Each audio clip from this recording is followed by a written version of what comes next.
آج کل کے دور میں جب ٹیکنالوجی اور انٹرنیٹ نے دنیا کو قریب کر دیا ہے، بعض افراد اب بھی قدیم عقائد اور چھوٹے چھوٹے مذہبی رسومات کے شکار ہو رہے ہیں، جو تشویش کا باعث ہے۔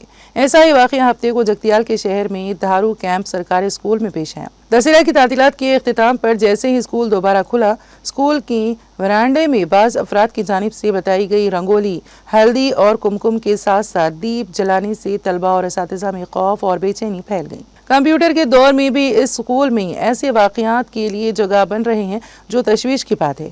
والدین کا کہنا ہے کہ اسکول میں اس طرح کے خوفناک ماحول طلبہ کی ذہنی صحت پر منفی اثر ڈال سکتی ہے۔ ضلع کے حکام نے بھی کہا ہے کہ اسکول میں باڑ نہ ہونے کی وجہ سے ایسے واقعات پیش آ رہے ہیں اور والدین اسکول کے لیے باڑ لگانے کا مطالبہ کر رہے ہیں۔ اس واقعے پر مقامی افراد نے بھی فکرمندی اظہار کرتے ہوئے اسکول میں اس طرح کی حرکت کرنے والوں کے خلاف سخت کارروائی کا مطالبہ کیا۔ بعض افراد کا ماننا ہے کہ ان اشیاء کے ذریعے اسکول کے احاطے میں پوجا کی گئی۔